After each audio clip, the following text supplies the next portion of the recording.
Hello! Isang magandang umaga uli mga kago-negosyo at welcome sa isa na namang kwentuang umaapaw sa mga impormasyon at mga tips tungkol sa negosyo. Ako po si Chalon Tok at ito po ang #1 trusted negosyo partner nyo on TV. Go Negosyo, kaya mo tagumpay sa kahirapan.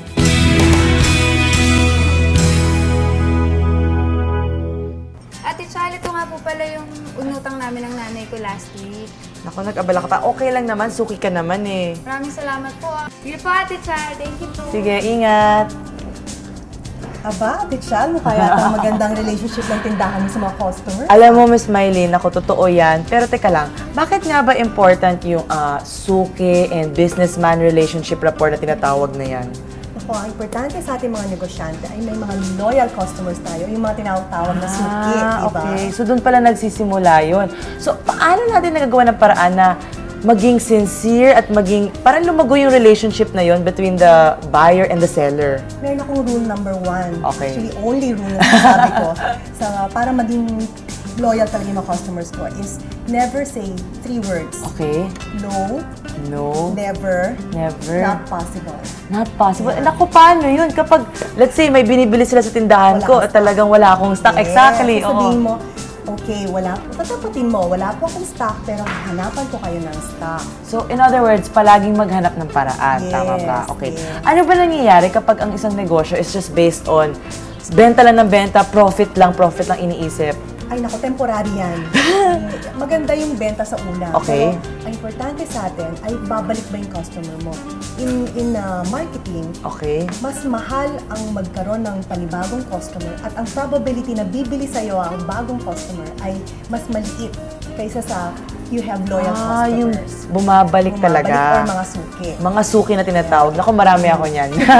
Pero okay, kasi ang pagkaalam ko dati is kapag service-oriented yung negosyo, yan yung mga siguro restaurant, hotels, yan yung nagkakailangan talaga ng relationship. Pero kapag ibang negosyo, let's say nagbebenta lang ng mga gagamit, paano mo gagawa ng paraan na magkaroon talaga ng magandang relationship? Ang importante sa atin, mga negosyante, ay we solve problems of our clients or customers, di ba? Okay. We make their life easier. So, ang importante ay we have warranty for your products. Kailangan may serbisyo. Okay. Kunyari, nakabili na, o baka gusto nyo pong ipakilining ko yung mga yung kung alahas man, free cleaning. Okay. Or I can provide you with, free assessment. Aside from those 3 magical words and phrases, other measures para ma-build natin yung rapport na tinatawag natin? Ang sinasabi ko pa rin sa mga negosyante, yung quality natin ay may sustain natin at dapat consistent ang quality natin. Kasi yun nga, sa umpisa nga, maganda yung servisyo or maganda yung masarap yung kinakain nila Okay. o yung produkto nila ay magaling. Pero after a while, hindi na. Iba na. So, consistency should be a key to maintaining customer loyalty or how to win customers for life. Okay, at kapag nawala itong relationship, anong posibleng mangyari? Let's say, yung owner or isang negosyante ng business, medyo hindi na masyado minamind yung mga customers, di ba? What are the possible results nito? First of all, kailangan po ay may interaction. That's also one of the key to winning customers for life is that you should always interact with your customers and get feedbacks and also welcome complaints. Okay. They are constructive criticisms. Okay. Yung mga reklamo sa atin, hindi natin sabihin, ay naku, reklamador na yan. Hindi natin dapat siya babaliwala dahil yung mga nagre-reklamo na yon, tandaan natin, 10 times yan kakalat. There's what you call word of mouth, di ba? Exactly. Ay naku, hindi, huwag kang bibili dyan. However, kung maganda naman yung produkto at ang servisyo natin, 10 times more, gaganda rin ang word of mouth. So parang libreng marketing na rin yun, di ba? Kaya nagkaroon ng word of mouth marketing dahil sa ganyan. So to all our sukis na negosyante na, they're in the middle of their business and they wish to improve their relationship with their customers, can you give them tips? Tandaan po natin mga negosyante, customer is king.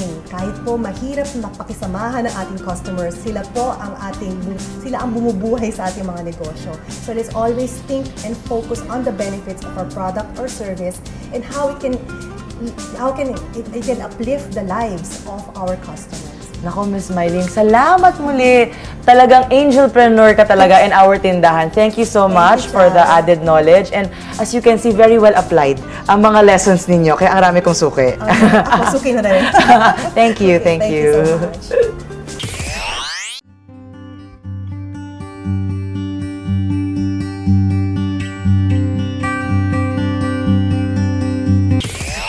Mga suki, patuloy na i-enjoy ang Go Negosyo NegoSem experience via SMS. Ipinakikilala ang Go Negosyo Text Tips. Kumuha ng advices and tips mula sa Go Negosyo authors, speakers, angelpreneurs at syempre mula kay Mr. Go Negosyo himself, Joey Concepcion. Just text Go Nego to 2910 for Globe and Smart subscribers. Invest in your success today.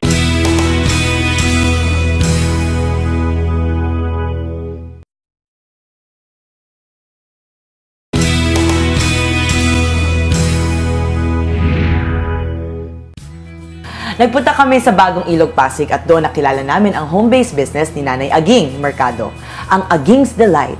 Pinasyalan namin siya mismo sa bahay nila para malaman ang kwento sa likod ng kanyang negosyo. Eto, panoorin natin.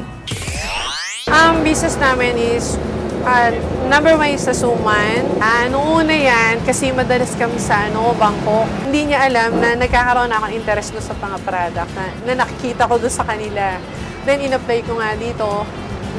Nung in-apply ko dito, konti-konti lang siya. Tapos deliver. Tapos nag-start ako lang magdala sa mga ano-ano. Sabi ko parang okay ito kasi binibili ng ng mga dinadalan ko. Tapos mo-order sila. Alam nyo, hindi basta-basta ang suma ni Nanay Aging. Dahil tingnan nyo, may feeling ang mga ito na hindi kadalasang nakikita sa mga suman. Ang kinaiba ng suma namin, meron siyang palaman na ube leche flan, karamihan. Yun ang number 1 namin sale. Combi ang tawag namin doon. At mango, then durian. Nagustuhan nila yung lasa. Yun. Tsaka sabi nila kakaiba. Madaling siyang tandaan. Kasi karamihan sa pagkain sa pare-parehas eh. Yun kakaiba, kaya siguro isa ring reason kaya sa niyang gusto ko. Pero Nanay Aging, ano po ba ang kagandahan ng isang home-based business? Advantage sa akin, hindi na ako hindi ko na kailangan sa lumabas-labas para magbebenta sa labas. Ang disadvantage, gusto ko siyang ikalat, hindi ko siya maikalat pa. May mga callers na naghaharap sa kung saan meron lugar. Hindi ko na sila madala doon. Ngayon, iniisip ko na kasi sa dami na ng callers, parang gusto ko na maglagay ng booth. Kasi nakikita ko sa mall, marami ng mga tiyangge-tiyangge. Yun, nagkaka-idea tuloy akong maglagay. Hindi po ba kayo nahihirapan na magkasabay niyong inaasikaso ang negosyo at ang mga gawain sa bahay? Ganito yun. Pagka itong home-based business, hindi ka masyadong sa oras. Andun mahahati mo yung oras niya. Yung, not like yung pag sa labas, talagang tuto ka lang sa labas. Then na-experience ko yung ganon, order, marami. Hindi nila pinick up. Yun ang ko lang. Kaya minsan ngayon, parang experience namin, kumuha na kami ng deposit, at least 60%. From simple beginnings, ano po ang plans nyo for your business? Pag maganda talaga resulta nito, balak talaga namin magtayo na ng coffee shop. One of the product is suman, kasi talagang dinadayo nila. Pag-isa na gusto ko ilapit sa kanila. I-advise Nanay Aging sa mga suki nating nag-home-based business para maipagpatuloy nila ang kanilang mga nasimulan. Sa mga gustong mag-umpisa ng business na kamukha na sa akin, nag-umpisa lang ako sa maliit, pero kasama talaga doon yung ups and down na isang pagtatayo ng business. Kung may down, tuloy-tuloy lang. Kung merong mang sabihin natin negative, improve lang natin. Good job, Nanay Aging, and good luck po sa inyong home-based business.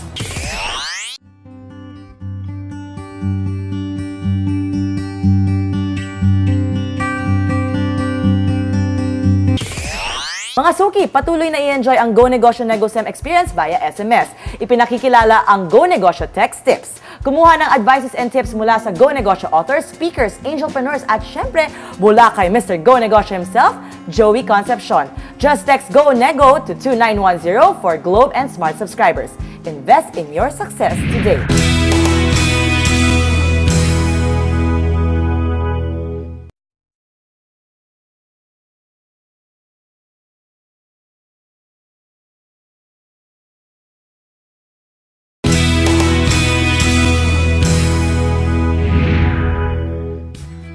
Hindi lang pang family bonding, pang environment preservation din ang Lamesa Eco Park. Pinasyalan natin ito para alamin kung ano-ano ang meron sa park na ito na dapat niyong makita at ma-experience. Halika mga suki, dito tayo sa ating stopover. Yung Eco Park kasi is part of the total 1,700 hectares at 2,700 hectares Lamesa watershed, no? Ito ay bahagi, 33 hectares po yung Eco Park at ito ay muling binuhay, no? Rehabilitation project po kasi tayo dahil noong panahon, ito na rin ay isang park, no? Ngunit napabayaan sa maraming dahilan at naisipang muling i-rehabilitate, no? Number one, para matustusan ang pangangailangan ng reforestation program para magkaroon po ng dagdag kaalaman, no? At kalinangan ang publiko sa pangangalaga ng kalikasan, lalong-lalo na po yung pinagkukunan ng tubig sa Kalakhang, Maynila. Mula sa Quezon City Circle, baybayin ang Commonwealth Avenue para makarating sa Dunhill Street. Mula dito, didiretso papuntang Lamesa Dam Compound. Maraming attractions at activities ang pwedeng gawin dito ng buong pamilya. Sa 33 hectares, meron tayong areas na mga na-develop na, no, na-rehabilitate na natin. Una-una rito yung picnic area.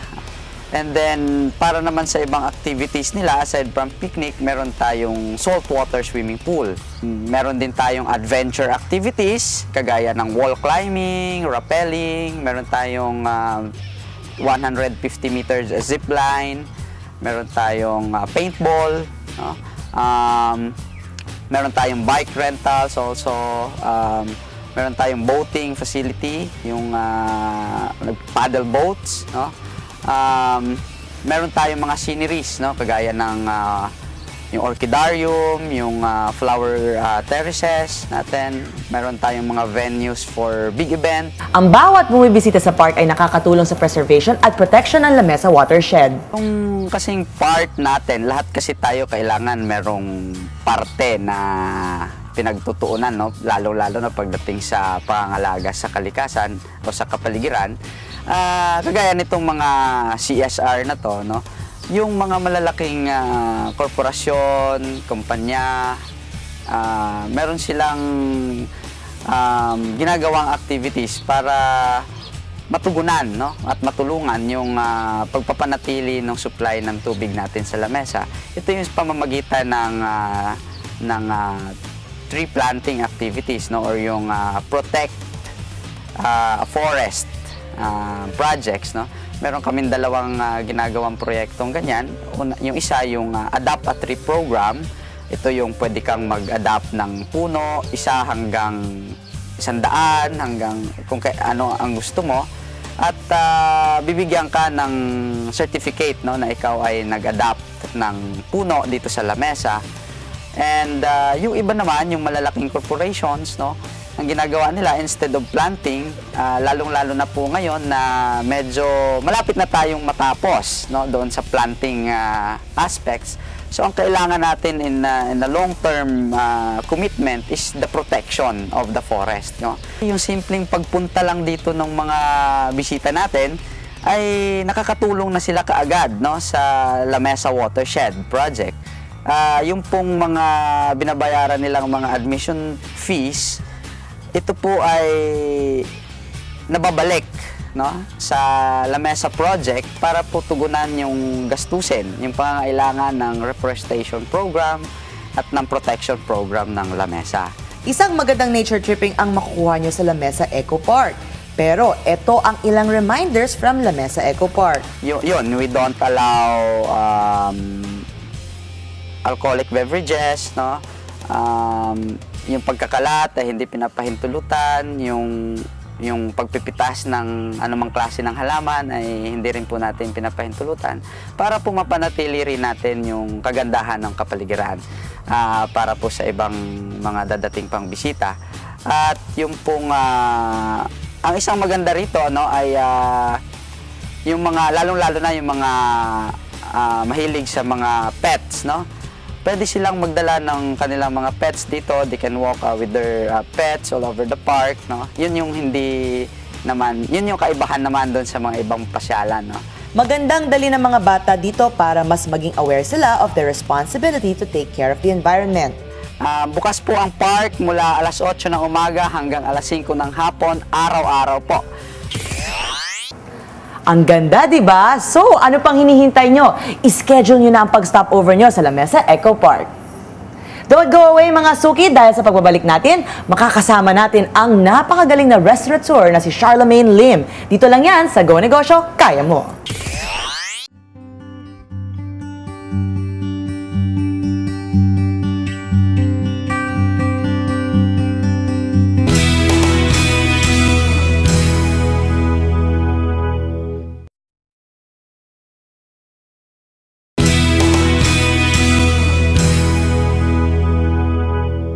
Mga suki, kung kayo ay isang food lover, I'm sure you'll be very interested with our topic today sa ating Tatak Negosyo dahil ang kasama ko today ay ang isang entrepreneur na ang kanyang business ay ang Little Asia Restaurant. And of course, I have with me no other than Sir Charlemagne Lim. Hello! Hello, Thank you for joining us here in Tatak Negosyo. As you know, Tatak Negosyo is our segment wherein lahat ng mga established businesses talagang binibigyan natin ng inspiration yung ating mga viewers. And since Little Asia is established na, dahil Thank you. Yes. 3 ng branches nyo, we're very happy to have you here. But of course, we want to know a little bit of the background of Little Asia. Okay, what is Little Asia all about? Little Asia is probably the first and only Asian fusion restaurant in the Philippines that serves Chinese, Japanese, Vietnamese, Indian, Thai, Filipino in one restaurant. So maybe you can impart with us a few experiences na medyo parang, naku, nahihirapan na ako in the food industry. Actually, when we opened last December 16, 2001, wala akong experience at that time eh. Kasi I didn't go to a culinary school.